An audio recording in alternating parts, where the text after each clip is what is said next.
was going to be a recorded segment, we decided to go live because we can. Why not?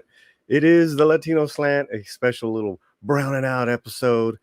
And yeah, we got a good one because you have to be very, very careful. They're out there.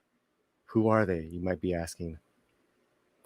White Latinos.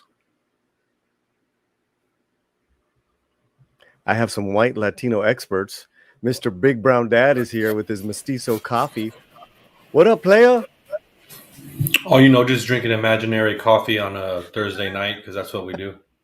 Yeah, I was like, do I make a cup of coffee? I'm like, no, dude. Then I'll be here all night.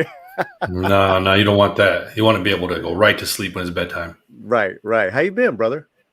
I've been good, man. Just out here, Yeah.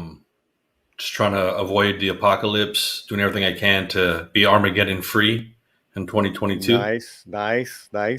Well, that means you're avoiding doing the right news. thing. You're taking self-defense, so that's the first step. That's right, self-defense. I'm taking a boxing class. I'm also avoiding the news. I don't even watch news. No, I can't. Their anxieties can't be my anxieties anymore. Regrettably, that means I'm also.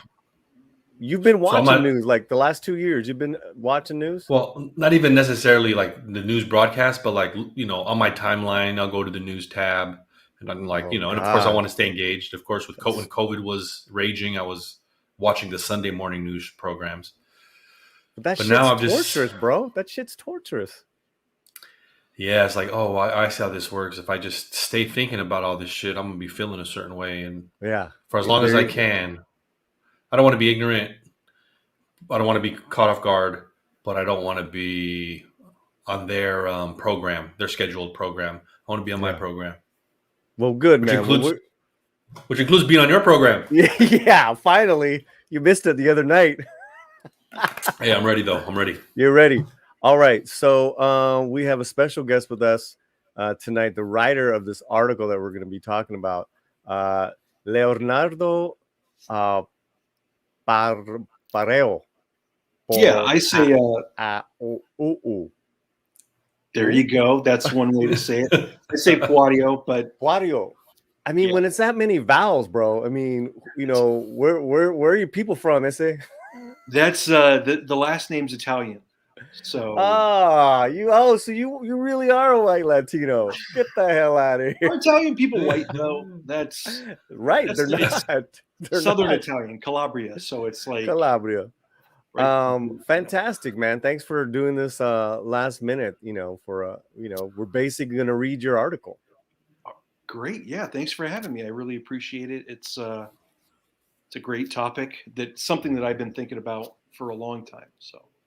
Yeah, and Big Brown Dad's like, yo, go ahead, bro. No, I was gonna say, let's just hope reading your article goes more smoothly than reading your last name. Yeah. Andale. So Michael C says that Italians aren't white. They're plumbers. I will say this. Yeah. So really, I'm only like an eighth Italian. Okay. But of course, because my last name and my first name being Leonardo, everyone's like, oh, Italian. Mm-hmm. But I have probably faced the most racist comments I've faced have been about my Italian heritage, for sure. Like, lovely. Yeah, people are like, oh, you wearing cologne? Oh, do you have big Sunday dinners? Just all this, like all these tropes. Oh, do you family mob? Like, no. Hey, I've been at Buca di Beppo, bro, and it's like if they're doing a great job on selling I think I want to be part of that family. Whoever's in charge of the kitchen at Buca di Beppo is like, yeah, like it's pretty appealing. Hey, sign me up. I gotta tell you, man. We got good lasagna down the street at Olive Garden. I'm just saying. I don't give a shit. That's Carlos's favorite place. That place is good. It's a new one too, so it looks sharp. It looks sharp. Allegedly, but also really said put Tito and Tarantula back on. That was that good song, that intro. Glad you're here. Michael T. Hola, Tío Paulie. Can't stay tonight, but wanted to send the love, compadre. Hey, man, we're glad you're here. Kai MFS, who is of Guatemalan heritage. I think, right, Kai? You're something like that, bro. Excuse me, but what's wrong with the title of the stream? White Latinos are called güero. Wait, what does MFS stand for, Paulie? Makes fun stuff. All right. Yeah. He's he does a lot. He's got a book. It's over there. It's on my bookshelf. Sci-fi book. Yeah, it's pretty good. It's called Space Crime Domino. Yeah. Well, thank you to all the people that are here. This is a last minute, late night stream, and we're here to talk about one article only while we say hello to you guys. And Kai says, yeah, mostly Guatemalan, some Mexican in other Central. Okay. There you go. Well, you're a hell of a guy, Kai. So there you go. That's all that matters. So this article, which I got to tell you, I first heard of the term white Latino last year when these clowns were going after In the Heights, the director, Lin-Manuel Miranda, calling them white Latinos, or, at least Lin-Manuel and Rita Moreno. And it was just like, what's going on here? What is this white Latino-ness you're talking about? So you are saying white Latino is a flawed term as the title there, Leo. Yes. That's what I'm saying. I think it's a divisive term, and especially in the context of how I grew up and hearing about, my family's experiences, it's totally dismissive of what they faced.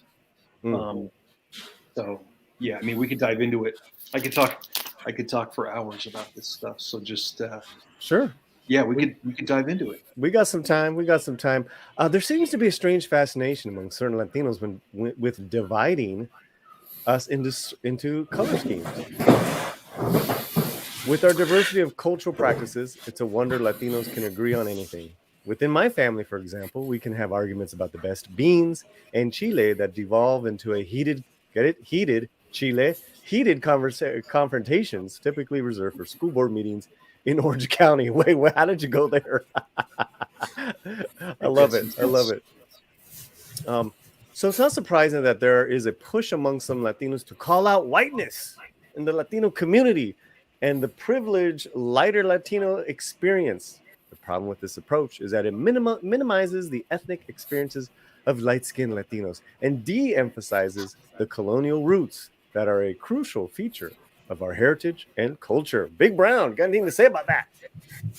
Sure. I mean, Nardo's a friend. I consider Nardo a friend. So when I saw that this came out, I saw the headline, immediately interested.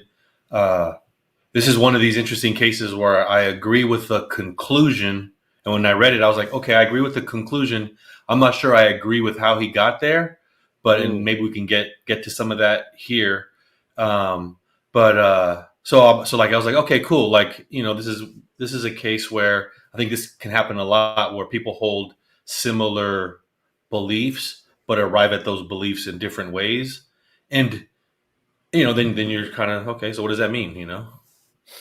What kind of like, for example, like I like the conclusion enough that I think I might have even reshared this article, even though I wouldn't defend Nardo's argument. I would defend the conclusion. So maybe we can start to unpack some of that. I mean, if that's what we're going to do with this article, we can begin to unpack some of that maybe. Yeah, man. Well, let's read on some more then. In a recent LA Times op-ed, which means opinion editorial, Jean, she's a woman, right? Yeah, Jean Guerrero details the origins of the term Latinx. In the piece, she argues that Latinx did not originate from white wokery, but instead insisted, like how I put that in there, from actual Latinos, woke Latinos, or Latinos too. This is much to the chagrin of Latinos who loathe the term and wish that they could blame virtue signaling liberals who study performative do-gooding at UCLA. You're funny, man. Thanks. That's funny. That's funny. You got any words there, Leo? I mean, I'm reading your words, so I read. Yeah, so I've really kind of become almost a convert to the use of Latinx. Okay. So I don't use it all the time. I didn't really use it in this article just because Latino feels a lot more natural to me. But it just doesn't bother me, and honestly, it was happening before I read Jean's article. But just reading her article and how it came about, I was like, yeah, okay. I mean, this makes more sense, and if people want to use it, cool. It's live and let live. They're not trying to take away from other people's experiences with their use of that term. So I just, yeah. Sure. Big Brown. Hey, can you scroll up a bit? Because I want to clarify something here. So, like when the paragraph up, the one before the LA Times paragraph. So it's not surprising. The problem with this approach, so it's not surprising that people call out whiteness in the Latino community and the privilege lighter Latinos experience. I don't think it's a problem to call out whiteness in the Latino community, and I don't think it's a problem calling out privilege that lighter Latinos experience. I do think it's but I do think using the term white Latino is incoherent, because when people say white, when I say white, I don't mean white skin. I mean white identity, and white identity isn't reducible to white skin. You can have different shades of whatever white is, and people identify with white, and Latinos can identify as white. So I think when people say white Latino, and for the most part, they mean, oh, you have white skin, so you're a white Latino. But in the U.S., to say you're white is to claim identity to whiteness, which is more than just skin color.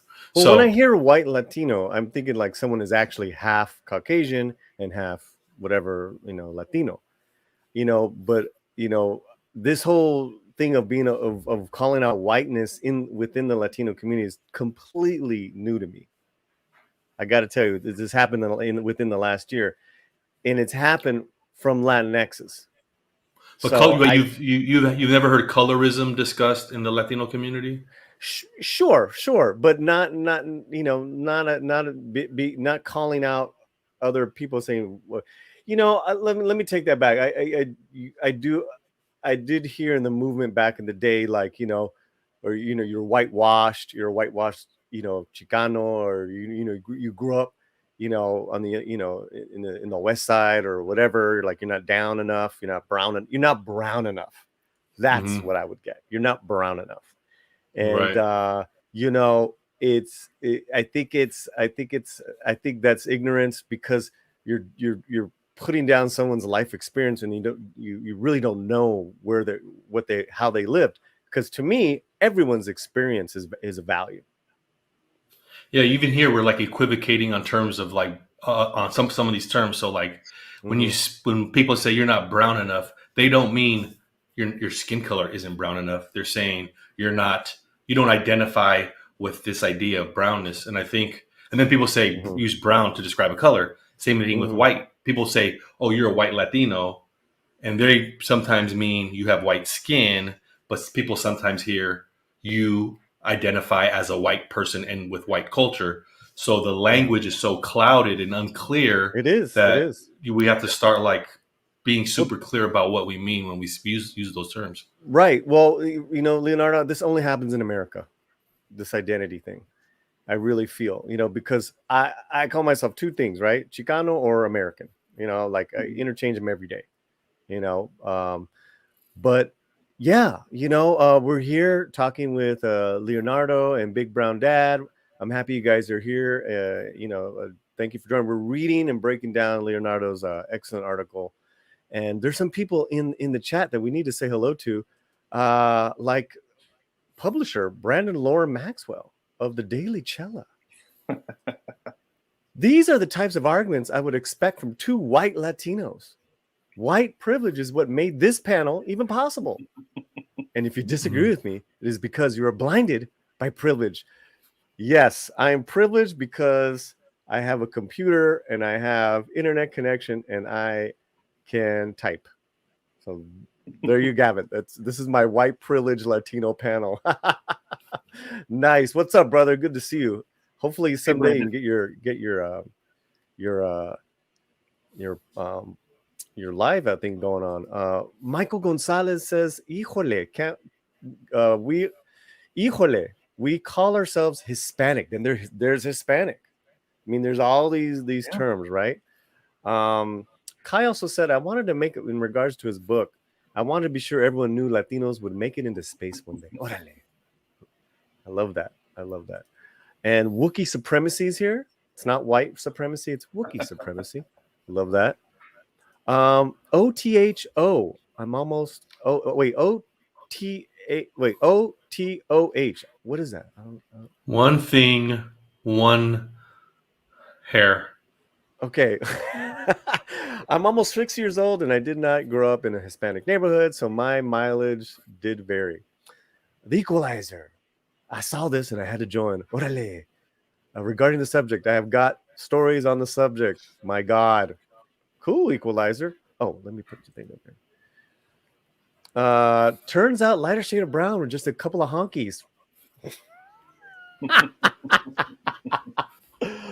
Bonzo. Despite the name, I am not in fact white. Can I get white privilege on Amazon? These guys got great jokes. Man, great names at the least. Yeah, I do not agree with Big Brown Dad. It wouldn't be the first time. I do not see it as a white collar thing. The other hand. Okay, all right. I'd like to listen. We're here. I love everyone's opinions in the chat. Keep it civil, but keep it coming. Big Brown, what are we gonna say? No, on the other hand, that helped us. That helped me out. I'm gonna use that in my text messaging. I thought you said on the other hair. Didn't you say hair at one point? Oh, no, there you go. On the other hair. Okay. ¿Qué pasó, Chile? Oh, Chile. I'm going to call you Chile. Just talking about identity within the Latino culture and the division. I think a lot of this stuff is just a lot of division. Call yourself whatever you want. Just keep it moving. All right, let's keep this moving. Let's keep this article moving. How about that? I wanted, if I could respond to Carlos, I think he's right on about the equivocation regarding culture and skin tone, the meaning of white Latino, and I think that's kind of become a new thing. Just as some historical context and some context on my family. So my family's on both sides. From New Mexico, which became part of the United States after the Mexican War. So, no immigration pattern, nothing like that. But once the U.S. came in and Anglos started moving in, it didn't matter what color we were. I mean, a lot of us were lighter. I have a lot of family with blue eyes, green eyes, all of that. We still experience the same patterns of racism because of their culture, because they spoke Spanish, because they had accents. I mean, my parents' generation, my dad was called, dirty Mexican, stuff like that, even though he was lighter, right? But his mom had an accent, and my mom experienced those same things, even though she's fair too, right? So it's like the color thing has become new, and it's new for my generation in that I don't have to experience, I can't say that I've experienced directly racism, but previous generations did. Previous generations did have to weather a lot of problems, even if they were light. So it was because, hey, they had Spanish accents, and you were less than, and it was like that for generations. So I just think that's a good thing to know. Like, it didn't matter if you had blue eyes back then. If you spoke Spanish, you weren't considered a full, member of this society. Well, let's read on. The reality is always more complicated, but the conclusion that we should all arrive at is simple. Let people use whatever term suits them. As was implied by subjects interviewed in this essay, Latinx is not some earth-shifting term that will undermine the identities of various Latino communities. That I do agree with. The problem is that Guerrero emphasizes white Latinos, when contrasting with darker Latinos. Latino Rebels founder Julio Ricardo Varela does something similar in a piece about Latino representation in Hollywood. Guerrero's piece details the hate she received from so-called white Latino men as a result of using Latinx. Well, she also connected them as to being right wing, and she kind of doubled. She actually doubled down on, So I saw that whole thing unfold there. The flaw with this line of reasoning is that a quick review of Twitter reveals a multitude of darker Latinos who also oppose the use of the term. So this debate isn't black and white, no pun intended. Big Brown. I want to hear that. Can we go through that again? I wanted to get I want to see that again. The problem when contrasting. So cold. And while you're doing that, we got some more people joining us in the chat. Appreciate y'all. The roots in the Americas, not Spain. To deny people being indigenous is to deny a large part of actual history. Yeah. I don't think anyone here is talking about denying our indigenous roots. I think for me, being Chicano has been I'd say now what I'm 51. Ever since I was in college, and tunneling back of those indigenous roots, which at the end of the day go back to my family's experience, Leonardo. You know what I mean? Which is a beautiful, it's just like anyone else. The Equalizer believe that the color of one's skin amongst Latinos starts with us, U.S. society, years back up in the 1960s. Okay. JPRPH1. Hail, Paulie. Hail. Great content these past few days. Thanks, bud. Thank you. Yeah, we've been having some great shows lately, and this is another nice piece here. Got two more to read. Colorism is not new. Usually Latinos wanted to deny their indigenous side and go with the Spanish side. Also, dark skin was looked down upon.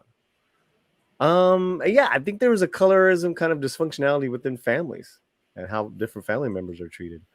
And then Michael Gonzalez, agree with Leonardo. That was my grandfather's experience. That fled being a losing faction of the Civil War. My grandparents hated Zapata, and I am more meh on the matter. Okay, well, there you go. Big Brown, what you got?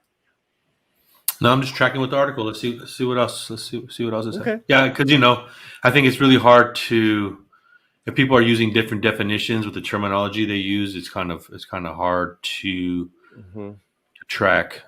So let's see what else is going on here. All right, well, raise up your head, Vato. I'm just seeing eyes. I say. I'm sorry. I'm trying to peer into this article to get a better look at it. Increase the percentage on. Increase the percentage. I also sent you the link. You can open it up in another window. But is that how that works? Yeah, it can work like that. I say. Here we go. To deny Spanish colonial roots, at least in Mexico and the American Southwest, is to deny, in large part, the actual history and ethnicity of Latinos. Hey, man, Chicanos and people who are into their indigenous roots, Leonardo, they don't want to hear that. They don't want to hear that. They don't want nothing to do with their Spanish colonial roots. What's the matter with you, Leonardo? If they don't want to partake of that culture, I'm cool with that.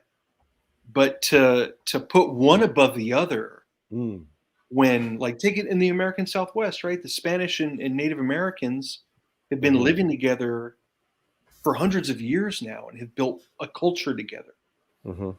So you can't necessarily have one without the other, at least in that specific context. If we're talking about other parts of Latin America, I can't necessarily speak to that, but that's how I feel with at least that part. So okay, good. Yeah.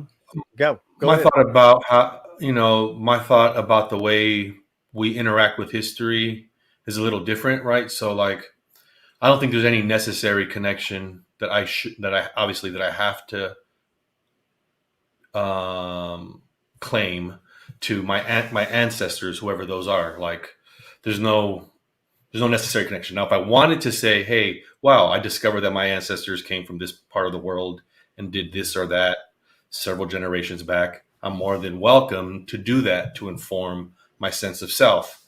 There's nothing that obliges me to do that equally to all parts of my family tree or my ancestry. Nothing obliges me to do that at all to start. Nope. And if I wanted to do that, if I just wanted to celebrate one and neglect the other, that seems to me perfectly legitimate. If I wanted to reject any interest in Spanish history or culture, I feel like I'm not doing a disservice to my identity, because my identity in actuality is only voluntarily connected to a history, not necessarily like that kind of history. You know, once you extend 3 or 4 generations, it's so far removed that we just don't feel a connection in the same way we do to 1 or 2 generations. So there, I don't think there's like, we have to be equal and say if we're indigenous and European, we can't neglect one over the other. No, we can, we should. And I suggest neglecting, you only have a limited amount of time. I would suggest reading native and indigenous literature versus Spanish literature, for example. But you're speaking English though. Mm-hmm. So, if that's the case, then you should have chosen a different native language and forgotten all the European influence. No, not just Spanish. No, but also English. One, you forget that you don't voluntarily adopt a native language. You something you learn as an infant. And 2, I don't know why I'll be obligated to learn a second language. Well, I don't know why I'd be obligated. Well, I'm just kind of like kind of going with that as far as just learning. No, I'm saying there's no connection. No, I'm saying you voluntarily, like, you make decisions about what you're going to invest your time into. And right. It seems to me you'd be justified in investing your time into one at the expense of the other, because it's all voluntarily. There's no. So instead of learning Spanish, would you learn Nahuatl or learn some sort of indigenous language? I take a more functional approach. I'd probably learn the language that I thought would most benefit me, given my goals. So if I was going to go study. I love this conversation. All right, let's keep reading. In his essay, Varela alleges that John Leguizamo, Johnny Legs, our favorite white Latino, is a white Latino, and that the experience of so-called white Latinos are inherently different than that of Black or indigenous Latinos. First off, John Leguizamo looking white is news to me. It's obvious he has indigenous roots. By white, Varela is referring to skin tone and not actual culture. In doing so, he's muddying the waters a bit, as Latino is an ethnic term that doesn't hinge on skin tone. Leonardo, we've had a lot of great entertainment streams at the expense of Johnny Legs here, from his rants to him hiding out in the outside of the sun so he can remain as light as he can for acting roles. His words, not mine. No, I love John Leguizamo. I think he's gotten some things wrong, but he's if you remember The Pest. Yes. Well, I try to forget it, but yes. I loved it. He played Pestario. That was great. He'll always have a place in my heart. That's good. That's good. There's something really interesting that happens with American discourse around race, and Latinos have complained about this, academics, for the last 40 years. And that is it usually results into a black and white paradigm. And so the reason why some of these folks feel compelled to identify people as white is because they see things on a black and white spectrum. And if you're not black, then you're white. And a different category hasn't fully emerged for some people. Like brownness is like a category, for example, or Latino. Some people would object and say Latino's not a race or whatever, but that neglects the way that people like me use it as a racial descriptor to point out an experience that isn't white and that isn't black. So I'm with you. I just call my brownness Chicano. Yeah, exactly. Right. Yeah. I mean, I totally agree with you, Big Brown. I'm with you on that. But go on. I cut you off. Oh no, that's what I think happens with these guys, like with Julio is doing, where he's like, oh, well, there are black Latinos and John Leguizamo isn't black, so he's white. Because he's not going to say he's brown, because no one who says that, he's not going to say he's Chicano, or because that category isn't available to John Leguizamo. It is available. Right. It's just all, it's so multi-layered in terms of how these terms get deployed by people and on behalf of people. But so I think just Julio, like I'm not going to call myself a Boricua because it's the same thing. Right. Absolutely. Yeah. So, well, great, man. And there's some great chats going on. Great comments in the chats. I really appreciate you. We have members here. James Esparza. It's Courtney. Thank you guys. And you guys are mixing it up there in the chat. I love it. But Latino is Latino, regardless of skin tone. Different Latinos have different skin tones, sure. But that doesn't mean they're a different type of Latino. This white privilege for Latinos is real, but it is relatively new. And Elides? Yeah. What is that? What is Elides? I forgot. No, it's it like kind of like ignores, like brushes over, you know. Okay. The racial trauma and suppression of culture that these folks have had to face long before the major waves of Latino immigrants made it to this country. Yeah. So that's kind of speaking to my family's experience, right? Okay. Like, I have a lot of, I think one of the commenters talked about, you know, a lot of Latinos referring to themselves as Spanish, right? Mm-hmm. And that was a direct response to Anglo-racism, right? It was a way to identify as, okay, no, I'm not Chicano or Mexican. I'm Spanish. I'm more like you. I'm European. Mm-hmm. Yes, exactly. Mm-hmm. We're the same. See, we're white. We just settled in different. So that's what that is, and it's a divide within my family. Gotcha. You know, I have a lot of family that doesn't like to really even acknowledge their indigenous roots. You know, that's so great. That's where that comes from. So you have a major suppression of culture and of language. Like, I don't know Spanish, right? Because of things that happen, because your parents would get in trouble for speaking Spanish in school and stuff like that. You know, Yep. So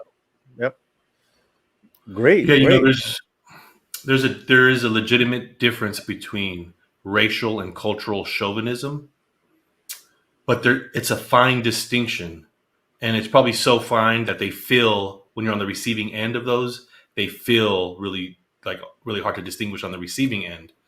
But I think in the case of like Nardo's family, who, if they appear white, if they have white hair, they have blue eyes, and they're being dealt with and they're being discriminated against, I don't know that it's the same thing as being racially discriminated against, because the racial discrimination, it seems to me, needs to factor in color into the action. You know what I'm saying? Like, there's just a history of an association with darkness and blackness, proximity to blackness, that is different in tenor than just you're from a different country who speak a different language and a different religion. So, I mean, I think this is all like super granular, you know what I'm saying? Like, I think, which is why at the top level, yeah, we all agree, like, but like when you get really granular, some of these distinctions are important, I think. No, good I stuff. Mean, listen, like our people have really been privileged. I'm not saying that at all. And because of that, right, it is a privilege to have been dealt that hand, you know, and the border crossed us thing. We didn't, there wasn't that immigration in the trauma that went on with that, you know? So, yeah, but at the same time, it's like, we've taken our licks, you know, it wasn't all peachy keen, you know, and we shouldn't be wanting to play victim Olympics anyway, but like, it's just always irked me when like people act like this is a new thing. Like, we've always been here and it's been okay. Like, when it hasn't, I'm like, have a sense of history, you know, like you didn't just, you've been here a couple generations, but we've been here a long time and we've had a lot of experience with this and it hasn't all been great. You know, it's just, So having that respect for each other, you know. Nice. Yeah. These are great. This is a great talk, great experiences, and chat. Thank you guys for coming. Thank you guys for being here. Let's continue this article. Sounds good. For example, while most members of my family are on the lighter side, they have faced racism for generations. This is what you were just talking about. Be it for their accents in schools and in church, in trying to purchase a home, or even being faced with racial epithets in regular life. Thus, typical Anglo whites did not see them as being white. To whites, they're just Mexicans, no matter their eye color or the fact that they were never immigrants to this country. That's just, then there's that whole thing of just being invisible as a people for a long time. And I'm talking about the Southwest, Mexican American experience, because the Puerto Rican, Cuban, Caribbean experience, on the East Coast is completely different. Of course. What's that? No, of course. Yeah, completely different. Sure, there are those who have tried to endear themselves to Anglos by proffering their Spanish heritage as evidence of their whiteness. But they are the ones who are lying to themselves, as their background is largely mestizo. And they're doing this as a direct result of white racism. Big Brown, the creator of Mestizo Coffee, what do you have to say? I have to say, no, I like it. This is all fascinating. Like if we take one step back and like, as I was suggesting earlier, like our connections to history, personal connections to history are voluntary. And like Nardo, when he tells his history of his family, he's quick to say, we were here first. They came and then borders switched and then they moved it on us. And so that, because he tells that story about himself and his family, it informs his identity. Same thing with me. When I start thinking about myself, I'm like, oh yeah, like my people aren't new here. Like we've been here for a long time. So like these stories that we connect to voluntarily can, if we want to, inform, how we see ourselves. And because it's voluntary, there aren't any rules about how we should do it. You know what I'm saying? So this connection to our history doesn't come with a set of rules. Okay. That's a great point. It's a good point. I mean, I think. Let me think. Like nothing follows. Let me think about what you said. That was good though. Nothing follows from me being connected to a certain history. Nothing about how I should believe. Nothing about how I should behave. Nothing about how I should view myself. I could do all those things without being connected to, quote unquote, being connected to a history. Nothing necessarily follows from those things. Now I can choose to say, oh shit, my people used to make meat in a certain way. I'm going to do that. My people used to worship religion in a certain way. Oh shit, I'm going to do that. Like that's all voluntary. You know what I'm saying? There's nothing that necessarily connects me to that. And I think because that's true, there aren't any rules about how I appropriate my history. I don't know if I totally agree with that, but that's just I'm just speaking from my experience. Was that reconnection of history was definitely through my family, and that my family is I'm unless I hated myself, I'm not going to disconnect from my family and their shared history, and that's my history. So, but I see what you're saying. Let's read on. Most troubling, though, is the view of Mexican historian activist Citlali Citlalmina Anahuac, whom Guerrero quoted in her essay. She argues against the terms Latino and Latinx because both are anti-indigenous and, like the term Hispanic, often seen as centering Spanish colonizers. She continues by asserting the term Latin is Eurocentric and centralizes whiteness, and that by adding an X or an E, we're just playing with a colonial identity. All right, Leo. Wow.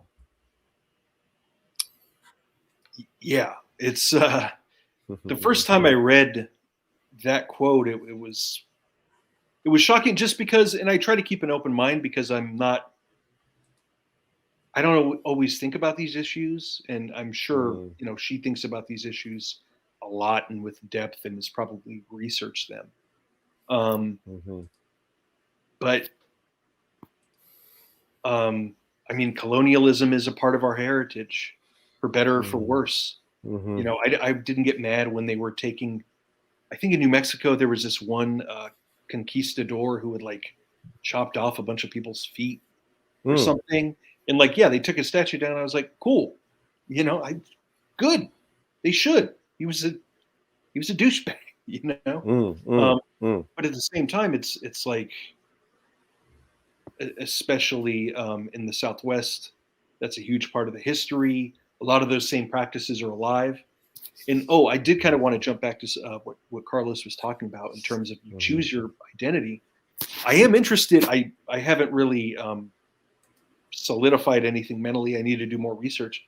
But I don't know. What do you think about like the whole epigenetic coding thing that they've been doing research in? Like, trauma, everything, it's like encoded in your genes. I was gonna say that too. The stuff that's inherent genetically, like alcoholism. Why isn't other our stuff like or you go on with that? No, I just don't know. Like, it's still, they're doing a lot of research into it, but I mean, it might be possible that the practices of your ancestors are somehow like embedded in your DNA. I don't know. It is the age-old nurture debate, but they're making some headway into learning about that more, which is cool. Yeah. No, I've somewhat familiar with that. That epigenetics and passing along trauma, and I see how that works on some level. I don't know that it would ever explain nothing about the information passed along through my DNA determines my beliefs and my behaviors. Like, even if it informed it, I don't think anyone here, I don't think people would argue, unless you're a strict determinist, would say because of your history, you are determined, and because it's passed on epigenetically, your behaviors and beliefs are predetermined. That's not true. So I don't think whatever comes of epigenetics is gonna impact what I'm suggesting. What about this last paragraph I read, in as far as this activist historian making these claims? Anything there? Yeah, I think she makes a mistake in thinking that language has only one. That language is fixed, and that words only have one meaning, and that she can look in a dictionary or look at the history of a word, pin it to some origin. The colonists use this or whatever, and then say, because you use it now, you're using it in the same way that they used it. That clearly isn't true. People use Latin X as she suggests, to play with language, to play with identity. And so I don't think using the term necessarily implies that you support colonialist thinking or anything. That's silly. I think the view is silly. Okay. All right. And thank you everyone for being here in the chat. We're live with Big Brown Dad and Leonardo P. or Nardo. There you go. Yeah. The writer of this article we're reading, and the site is called The Daily Cello, which I'm a subscriber to and a supporter of, as you should be as well. They have some great articles, and there's some cool people. I mean, that's really how I met all you guys, was through Brandon. So good stuff. Let's keep on reading, shall we? There seems to be a strange fascination among certain Latinos with dividing us into color schemes and ridding ourselves of any vestige of colonial heritage. Well, I think that is really in vogue right now because of, I would say, the last couple of years.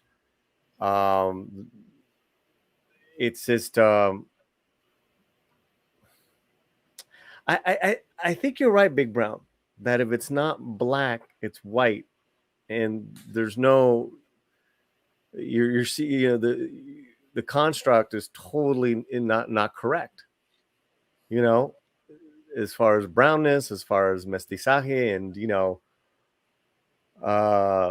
it's a different experience. And so, but the argument has been like, it's, all those Latinos, where's the Afro Latino? Okay, you're all white, and you're white Latino racist. You're white supremacist Latino racist. That I heard last year. I've been called that as well. So interesting times, guys. Yeah. Wait, you were called a white supremacist? No, a white Latino supremacist. Because I was defending Lin-Manuel Miranda, and he should not have apologized for their casting in the Heights, because they were called out because there was no Afro-Latino, not enough Afro-Latinos in the cast, even though there were, but that's another story. So,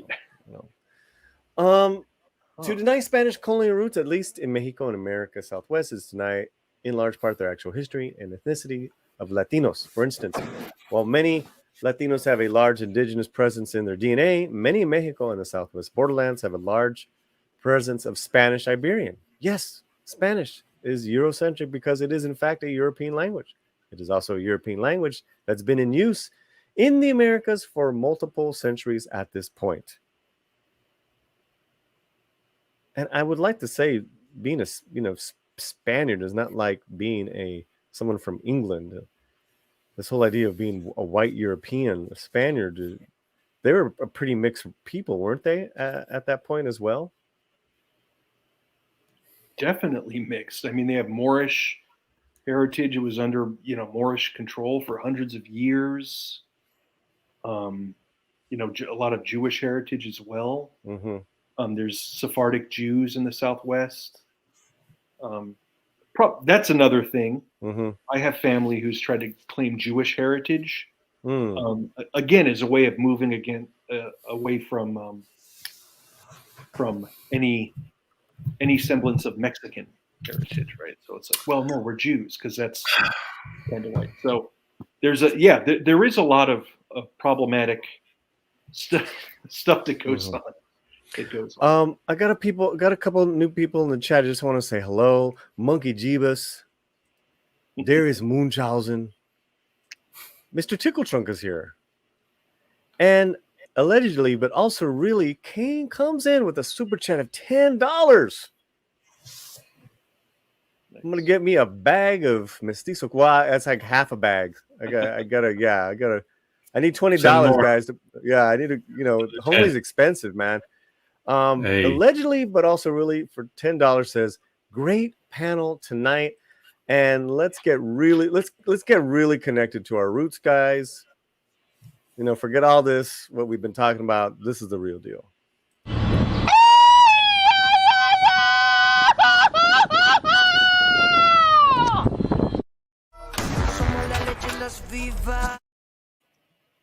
I mean, it's facts. Yo, that's fact. That's facts. Here's another fact.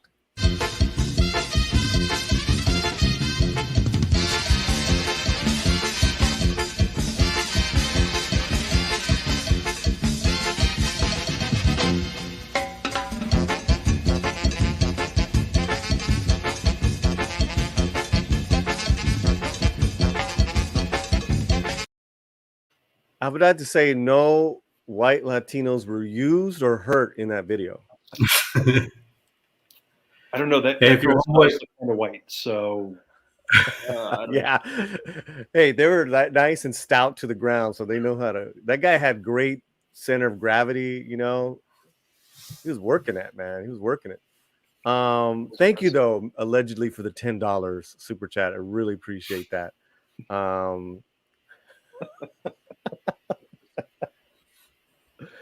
Oh man, I hope you guys are having a good time in the chat. We're having a good time. My first time having Leonardo on the channel, and I really appreciate your time, sir. Yeah, thanks for having me. It's been great to be here and talk about this. I'm learning a lot from your guys and from your guys' perspectives, and definitely Carlos is a wizard, and just a wizard. His body of knowledge around this, and just he's thought about this a lot. And this isn't necessarily like something.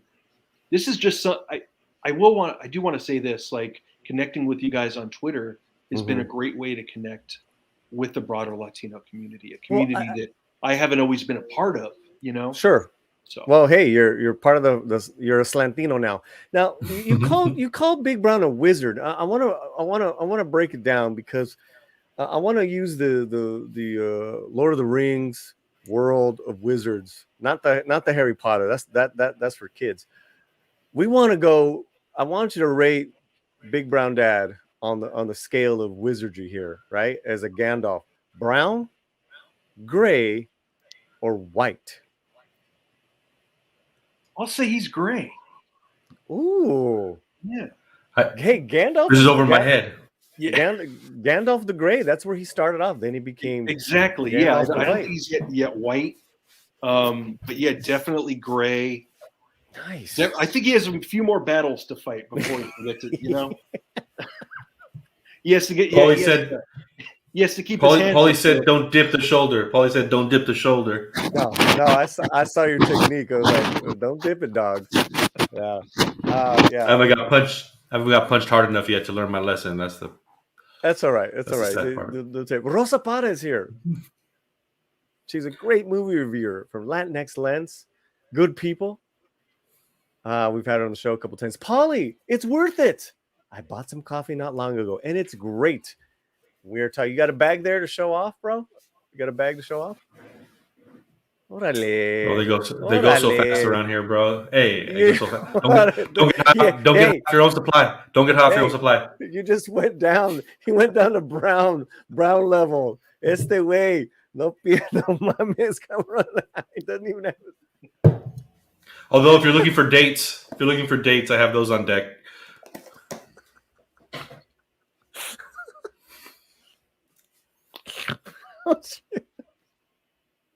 Sorry, guys.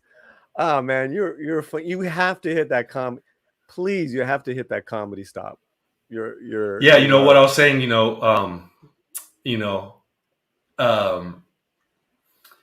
I started to lose weight recently. I've started going boxing because you don't want to be a fat Chicano and go to parties because everybody assumes you're the DJ.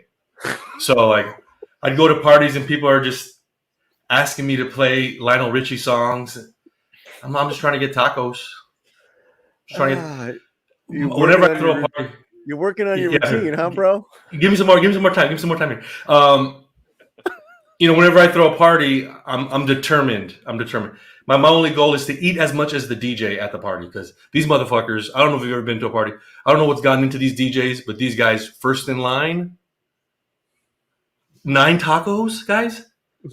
And the DJ, it used to make sense. You'd show up with 4 people because the crates and the turntables, heaven forbid the speakers and the amps. If you're showing up with your phone, bro, don't bring 3 fucking guys. That's 43 tacos. I'm eating as many tacos as the DJ at my next party. I suggest you do the same. What? 3 minutes? I'm out here? It's up. You guys. Yeah, it's up.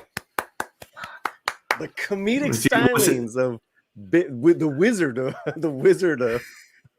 I need to see some tips come in or fucking. Hey, those tips are for the channel. Let's say you hear them. You're hearing that. I'm giving you exposure. I'm like the shitty ass club owner. I'm like the shitty ass cut. You don't get no cut.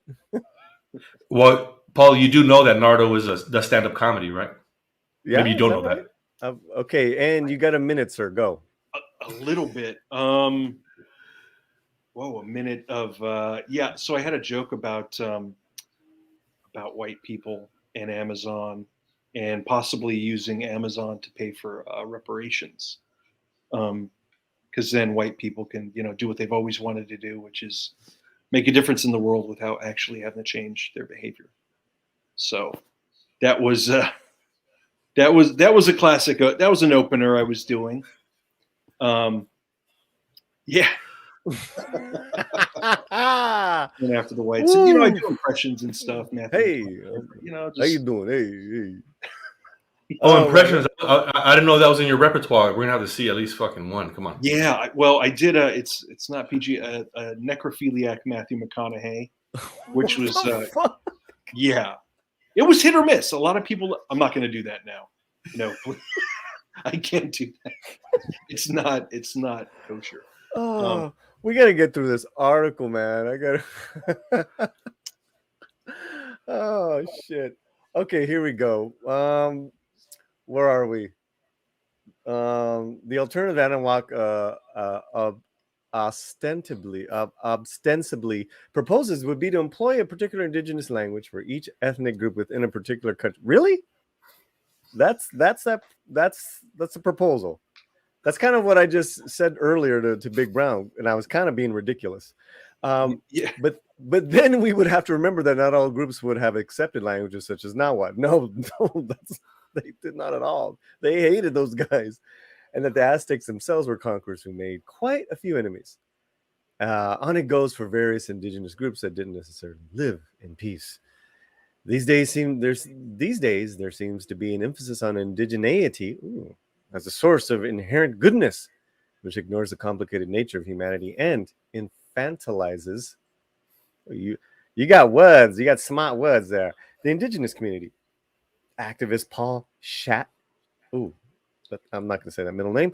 Smith discusses this extensively and how often whites sugarcoat the history of Native Americans. Well, they romanticize anything that's other. Okay. History of Native Americans and explore and create stories that devolve into fairy tales. There you go. Most importantly, Smith stresses the reality that Native Americans were never homogenous and unified in their views towards colonialism, and that they are not the romantic Disney caricatures presented to us by the media. They are complicated. They are human. Hold on. Okay. Nardo, are you doing some equivocation here? Are you basically saying like I might be. Okay. I've been known to equivocate. It's like, oh yeah, the colonization is basically the same as what the Native Americans had going on over here. No, I don't know if I could buy that. I don't think so. I'm saying that like definitely like I don't think there was the intent that the Europeans came with, like that the patterns of colonialism were different, but there was and I would encourage you, Paul Chat Smith, he's a Native American historian activist. He could definitely speak about this stuff more eloquently than me, but there was violence, and a lot of them made treaties with the Spanish to try to get at other so it wasn't just a Disney fairy tale where these people just got hurt. It's just so I'm not explaining it perfectly, but it's been reduced to like, the noble savage type trope, Sure. Yeah. No, I mean, I think this is we're gonna get nuanced here. So, but I don't know how nuanced is human sacrificing and taking slaves. The tribes. I mean, that's well. Give me 30 seconds. You gave me a minute for my jokes. Give me 30 seconds for my nuance. Go ahead. Myth making is a thing. Cultures do it. And it's not just like thousands of years ago, all the myths came and all our myths are done being made. Like we are in this practice of myth making where the facts don't really, when it comes to myths, the facts aren't as important as the message, right? And I think, so like getting granular isn't as important when these myths get passed along. And the reasons why human civilizations put these myths together to begin with is because these values are more important than the details. Right. So what happens is you get these counter narratives. You get the narrative that the natives were primitive beasts, godless animals. Right. And so you get counter narratives that they aren't newspaper reports about what happened on the ground. They're stories to counteract the message delivered by the narrative. So like when you're looking at these stories through the lens of myth and the importance of myth and how it functions in a society, then you say, yeah, like, sure, do we want to talk about newspaper records? We could do that too. But like when you're talking about which types of stories are important to tell, I don't think they're the ones that are infantilizing, but the ones that paint the Europeans as the bad guys and the natives are the good guys. I'm down with those kind of simplifications for the sake of the myth telling. I think I liked your comedy better, but let's go on to the story. Your timing was on point there too. That was pretty good. Moreover, there's a problem with the phrase centralizing whiteness. What does that mean? Were the Spanish white compared to the indigenous? Sure, but the Spanish language has become the language of millions of mestizos who use it in other elements of their indigenous heritage to create unique, vibrant cultures. To try to stifle Latinos' colonial identity is to suppress a major part of their identity. Again, travel through Mexico and the U.S. Southwest, and one can observe that Spanish colonialism is a huge aspect of their cultures and a major source of pride. The same for the indigenous aspects of their heritage. Let me get to two more. We have two more. Let me read these paragraphs. Not to mention that there is a tremendous difference in the colonial patterns of the Spanish colonists and the English colonists. That latter being much more focused on white supremacy and the actual genocide of indigenous communities. In contrast, the Spanish tended to mix with indigenous. That's a nice word, mix, but I'll go with that. With indigenous communities. Oh, Nardo. Which is why you can visit any part of Latin America and observe millions of Latinos with mestizo heritage. We got to talk about that paragraph. There seems to be a strange fascination among certain Latinos with dividing us into color schemes and ridding ourselves of any vestiges of colonial heritage. While the emphasis on indigeneity can be beautiful, we shouldn't seek to rid ourselves of our colonial heritage either. It's complicated and messy, just like us. And we need to accept this, and they need to accept that this is what makes our culture so rich and vibrant.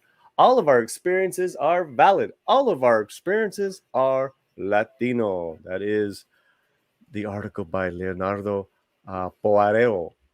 Good job, sir. Good job. Thank you.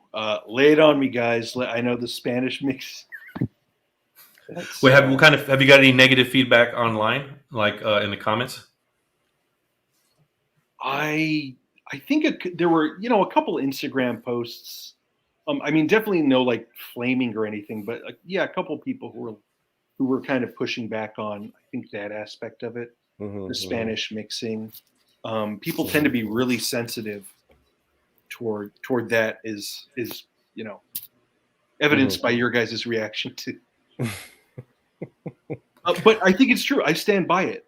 They did not seek to wipe indigenous communities out like the English did.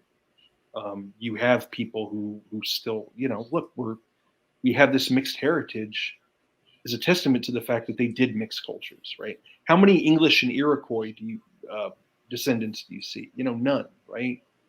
So I mean, to deny that they did do things differently than the English, and I'm not saying it makes them like that they did it with a moral any kind of feeling like, oh, we're such nice guys, we're gonna have sex with these Native Americans. No, but that's just I think what happened. Big Brown. No, that doesn't strike me as true, but I'd have to.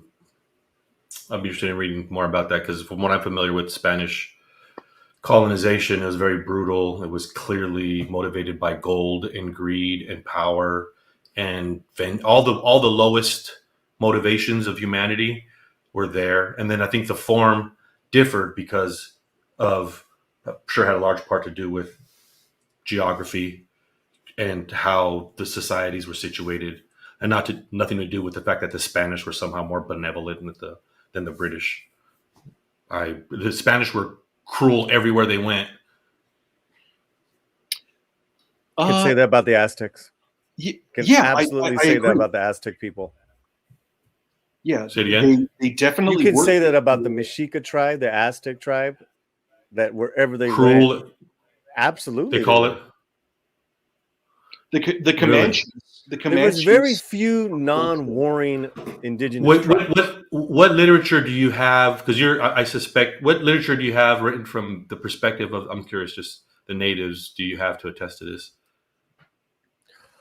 I mean, I've just read different sources for many years in the brushstrokes is that they are a nomadic people that were warring people that conquered many tribes to get to the height to where they're at, and had many enemies at the time of their demise, which is why it was a relatively easy conquest, because it wasn't just the Spaniards that, the Spaniards tricked everybody. Don't get me wrong. I'm not like, Wait, so is your point is your point that all is your driving point that all humans are equally bad and all cultures are equally bad?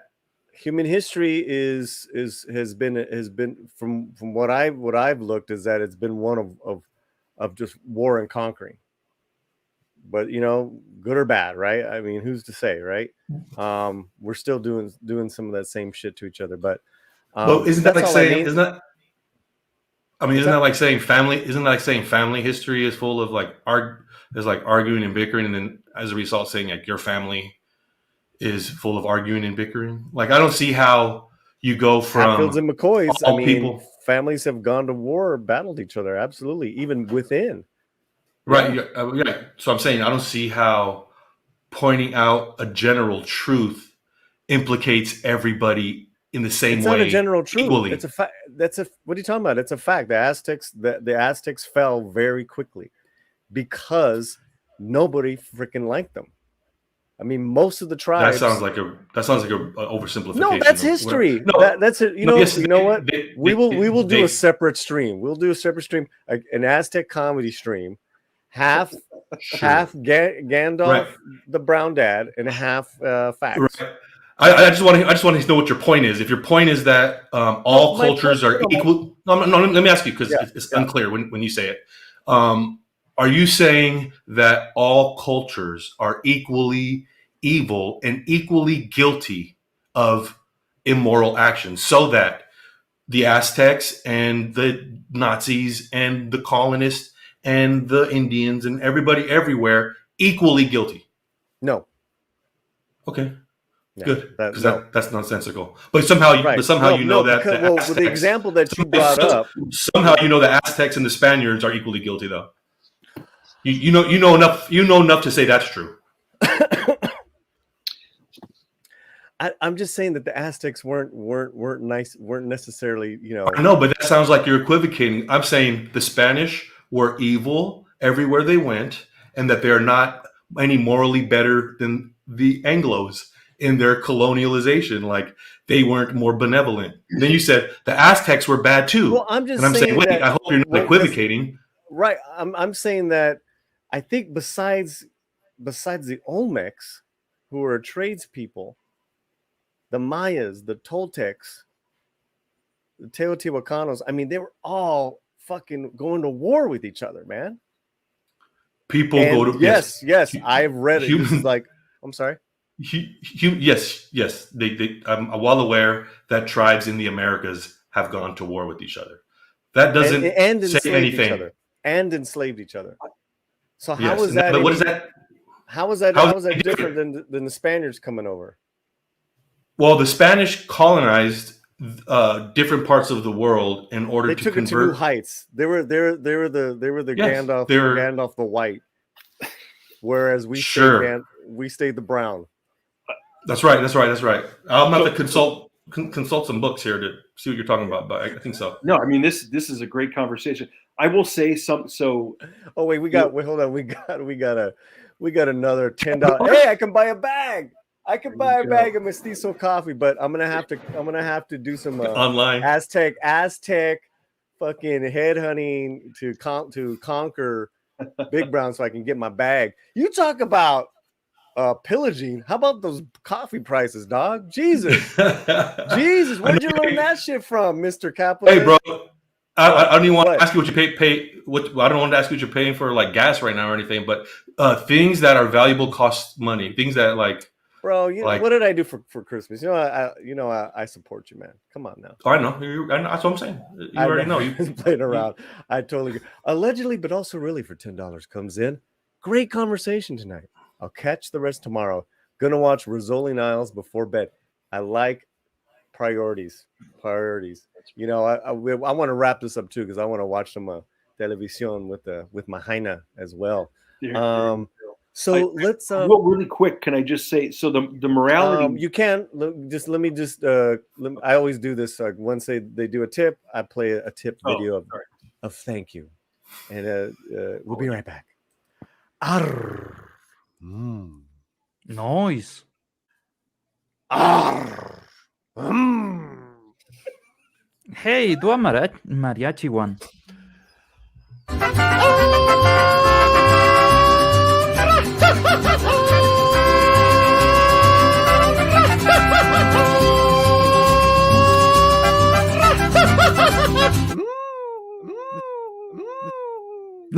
Oh my god. Thank you for that super chat for $10. I really appreciate it. Leonardo, what were you going to say? Yeah, so I don't think that the Spanish were morally superior to the English. I just think they have different patterns of colonialism. And I think the English were white supremacists in a lot of ways. And I think the Spanish weren't. I think they were cultural supremacists, and they wanted to impose their culture on these people. And that's why there wasn't necessarily the focus on the genocide and things like that. And you're right, yeah, geography in certain places had a role to play in that. But they could have easily wiped out. They definitely had the ability to wipe out a lot of indigenous communities. But they did wipe them out with their diseases, with their church systems.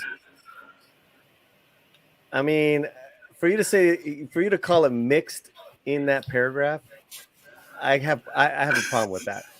That's a nice way of putting that they rate the shit out of every Aztec. Ooh. You know, hey, I'm sorry, drinks. You know, you're right. It wasn't a good mixing. It wasn't consensual. Right, and you're comparing it to the English colonizing of the U.S. You know, the Spanish did a more global. You know, they did all over the Americas, man, Central and South. I think because of that, mestizaje is just more celebrated now in the last couple of 100 years, whereas that wasn't celebrated as far as the mixing of white and black blood. I think that's. Can we agree on that? Maybe. Yeah. I think you're definitely onto something there. I mean, don't get me wrong. I love your article, but I was like, wait a minute, mixed. But I mean, you know, hey, it's definitely why, like I said before, there are mestizos, you know, and there aren't English Iroquois mestizos or anything like that. They don't exist, right? And they had the same diseases. Spanish had diseases too. So, and it's not. I'm not defending the Spanish by saying they were these noble colonizers. No, they were bad dudes. Yeah, of course. I mean, all in the name of what? Gold and God, right? Yeah. At that time, I think the modern lens of saying white supremacist though is really kind of like misleading. I mean, we're talking, you know, they're talking about people in the 1400s. You know, they threw rocks at each other. I mean, what the hell did they know? You know, they had better weapons at the end of the day. It's like, who had better weapons? But white supremacy then as to now, you know, I think they're just on a holy crusade. You know, Big Brown, the Wizard of Covina. Any thoughts? Yes, sir. The only people I call, well, actually, let me say this differently. When people call themselves a white Latino, I believe them. I don't call anyone a white Latino. I would never call anyone a white Latino because I don't believe that's a coherent term. I believe you can have white skin and identify as Latino. I believe you can be Latino and then say I'm white in which case I say, oh, you're a white Latino. But that's all I have to say on that matter. Well, look at this. Look at the complexion of us here, us three gentlemen, right? I would say brown is on more of the. Why are you trying to make yourself white? I'm white now.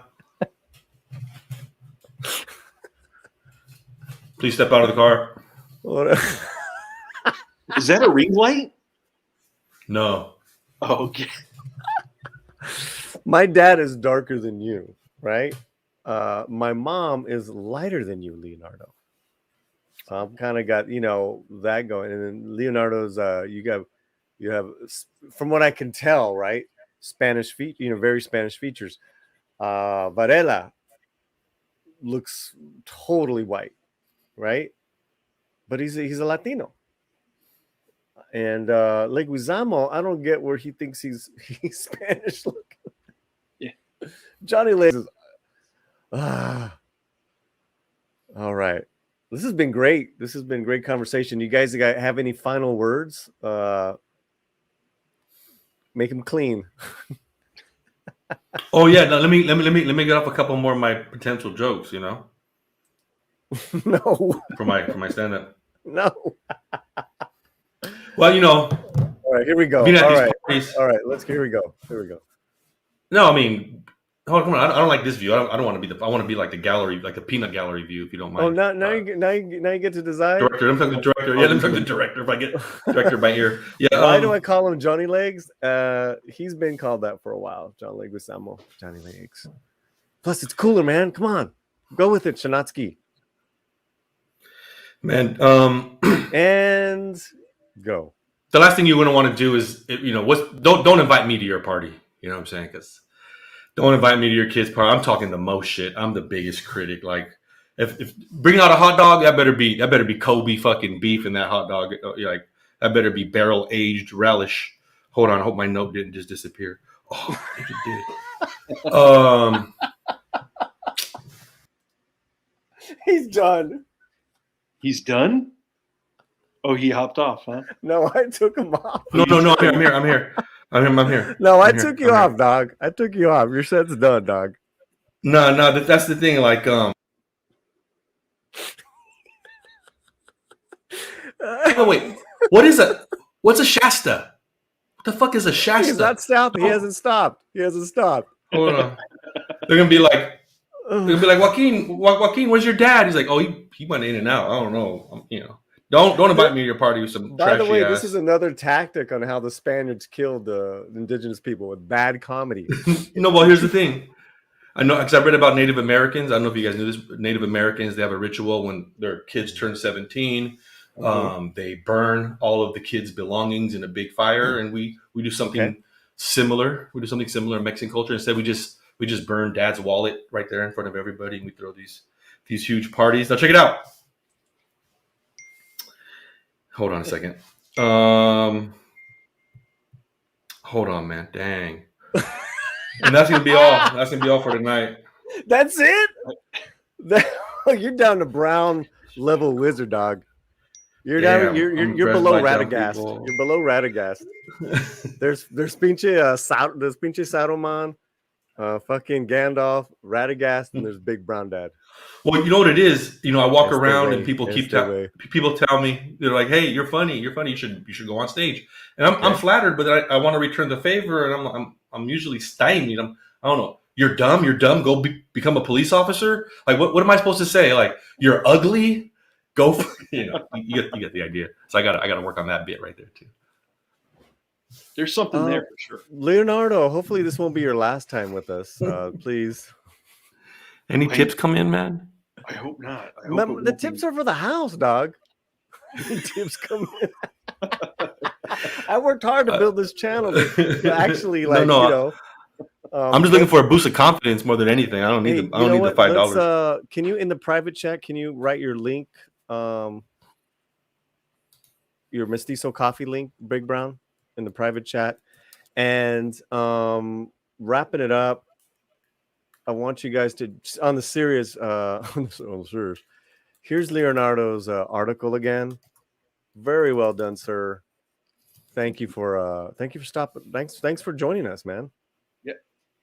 Thanks for having me. It was a great conversation, very enlightening. I will use different language when referring to the Spanish mix. Man, yeah. When do you get your Spanish citizenship? When you get your Spanish citizenship, Don Castellano? What the fuck you doing over there, bro? No, he taught to pinche Javier Bardem. They got him on a 90-day fiance over there going. Yeah. White Tino. And Penelope, I talked to them both. We got a group chat going. White Tino. That's bad. You know what? I need to copyright that. I got the Wocoso t-shirts. I need a White Tino t-shirt. Mm-hmm. That's awesome. That's actually pretty. White Tino coffee. Ooh. There you go. Yep. Okay. What else do we got? Is that it? You guys, did you put that thing in the private chat? I did. Yeah. Okay. So Big Brown Dad. And let people know what you got going on. Plug yourself there. BigBrownDad.com is a parenting blog that I keep. It's pretty funny. You can laugh. Yes, this man is a parent. Yes, he is. That's right. And you can also, if you're into, how did I put this? Oh, Mestizo Coffee is coffee for people who like to mask their depression with addiction. Like that? Mestizo Coffee for people who mask their depression with addiction. I mean, you just described my alcoholism, man. I mean, why you got to go there? I got 7 years sobriety of alcohol, but not from coffee. In fact, I'm more of a coffee drinker now. I think the director's drunk by keeping a single on me while my set is just. Orale. Here we go. Leonardo. The single. Yeah, check me out on the Daily Chela. I have some older articles there as well. Also on Twitter at Nardrageous. So great to be here. Would love to chat with people about this more. If you guys would like to. Yeah. I think that's all I got. I don't know. Do you want me? I got a little joke. I'm like, no more jokes. I mean, jeez. This whole stream has become a. Here we are trying to like break down all this cultural stuff. Hey, you know what? This is the Latino Slant. Thank you guys so much. I want to thank Big Brown Dad, Leonardo. I want to thank the subscribers and members of the channel. Yes, memberships has its perks, from merchandise discounts to one-on-ones with musicians. I was gonna say with real comedians. No, hey, let me do a parting joke. I just found a good joke. Okay, all right, here we go. Hey, everybody's upset at gas prices. You go to a gas station, you're upset. Yay. Hey, when I go to the gas station, I'm upset too. But I'm upset about the javelin they've attached to the bathroom key. You know what is it about going to the restroom at a gas station? They want to attach a bank vault to the key to make sure, like, I don't know, you're not going to run away with it. I don't know what exactly is going on here, but rest assured, there's a javelin waiting for you at the Union 76 on the corner of Washington and Commerce. How many gas station bathrooms are you using? Me waiting for the joke. Hey, if you're a commuter, listen, if you're a commuter and you haven't charted your public restrooms, if you're in Los Angeles, you're a commuter. And if you haven't charted your access to public restrooms, I'm afraid your underwear are bearing the brunt of this. I guess my parting joke, it's not going to be good. It's how long do we have to keep pretending that we like Ukrainians? I mean, whoa! It's been 3 weeks. That's all I got. Too soon? Too soon? They have the Cyrillic alphabet. I can't. It doesn't make sense to me. I mean, honestly, man, it's like, Chicanos, man, we're so dissed. They get more GoFundMe's for you, pinche Ukrainians than for Chicanos, man. No, they better shit. If they're really about their propaganda, they need to, release the Ukrainian food trucks on the west side or whatever the fuck. Because get a nice little food truck buzz popping, Okay. Get people feeling really good about your kinfolk. I have no idea what you're talking about, but Michael Gonzalez, we all suck. I'm still waiting for reparations from the Muslim wars on the Almohad Empire invading the Iberian Peninsula. Awesome. Hardcore history subscriber. Hardcore. Homie's got facts right there. There's your facts, Radagast Brown. Hey, stop donating to Hardcore History and send Paulie $5, man, because taking quotes from Wikipedia aren't the move, Mike. All right, we're out of here, guys. If you're a member of this channel, you will see your name at in the closing credits. Wherever you're at, keep your slam fuerte. Thank you for everyone for being here. That's it. Love, peace, and Mexican hair grease.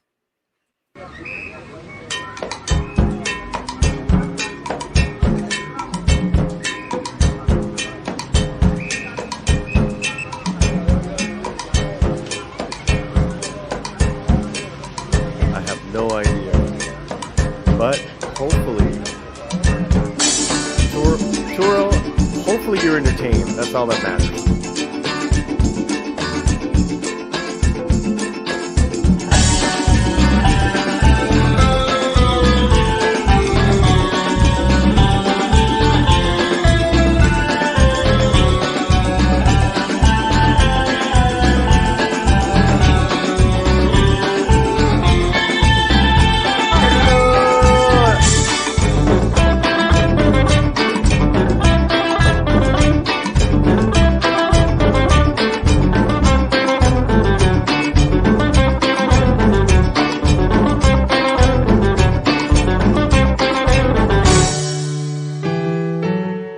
YouTube sucks.